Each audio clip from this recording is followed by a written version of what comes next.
In another episode of Wild Florida, I went looking for a troop of wild monkeys called Rhesus macaques. In that video, I mentioned a few of the other monkey species that can be found in Florida, including the vervet monkey. While researching them, I found out about the Dania Beach Vervet Project, a research and conservation organization run by primatologist Dr. Missy Williams. I reached out to her and she offered to meet up near Fort Lauderdale and guide me into the mangrove where the vervet monkeys live, where Dr. Williams hopes to one day build a sanctuary to protect and study them. But why on earth would anyone want to protect these monkeys? Doesn't Florida already have enough problems with non-native animals already? Shouldn't we just euthanize them right away, or at least sterilize them while we can before their population gets out of control? These are good ethical arguments to have, and I'd be lying if I said that I didn't ask myself these same questions before making this video. These monkeys are from the African savanna and do not belong here.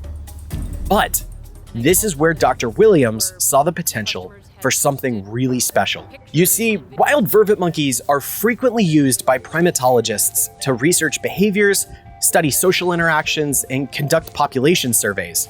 This kind of research requires traveling to Africa, but crossing the Atlantic can be prohibitively expensive for American scientists on a budget. It would be a lot cheaper for a scientist to instead travel to Florida and research the monkeys here. Dr. Williams recognized the strategic scientific value in this population, and she founded the Vervet Project to give the monkeys shelter and sanctuary for science. They've been living here in this mangrove for over 80 years. Over that time, you'd think that their population would be spreading throughout Florida, just like the Rhesus macaques. But for some strange reason, the vervet monkey population has remained pretty much the same, around 40 individuals. It's anyone's guess why their population hasn't grown at all, but there likely just isn't enough resources in their habitat to support a population bigger than 40. In biology, this is called a carrying capacity. You might be thinking, well, why don't the monkeys just spread out and find more resources? Well, they can't, because their mangrove is boxed in by several busy roads and highways. This makes it too dangerous for the monkeys to leave, and any monkeys that try are usually hit by traffic or electrocuted on electrical lines that they try to climb. They can't leave the mangrove and spread to other areas. The monkeys might also be inbred. It's suspected that their small population is causing a genetic bottleneck, making the monkeys vulnerable to a host of problems we won't get into. This inbreeding will cause all the monkeys to eventually die off. This entire local population will likely go extinct. The goal of the Dania Beach Vervet Project is not to stop their extirpation, but to shelter them from any threats while scientists study their lives as they eventually fade away. It hasn't been easy for Dr. Williams and her team. Getting funding to protect a non-native species in Florida can be really difficult. They've also had to deal with a lot of misconceptions about the vervets, who are often confused with the dangerous and aggressive Florida macaques, who they resemble. Vervet monkeys aren't aggressive. They would prefer to curiously sit and watch you. They also don't carry the deadly herpes B virus that the macaques can carry and pass on to humans. The vervet monkeys look really at home here in their mangrove.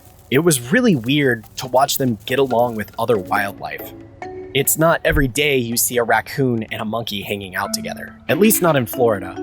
Dr. Williams also noted that the vervet's alarm call, which is used for dangerous snakes in Africa, is instead used to call out a bold snapping turtle that her team has named Toby. She's also witnessed the vervets eating invasive species, like curly-tailed lizards and Brazilian pepper, in addition to various leaves, seeds, and fruit they find, and food left for them by concerned people. Now, you should never feed wild animals ever. It disrupts their natural behaviors and brings them closer to humans. But people trying to feed the monkeys means something. People care for them. Native or not, most people with the means available don't want to see an innocent animal go hungry. At the end of the day, I think most of us care about wildlife.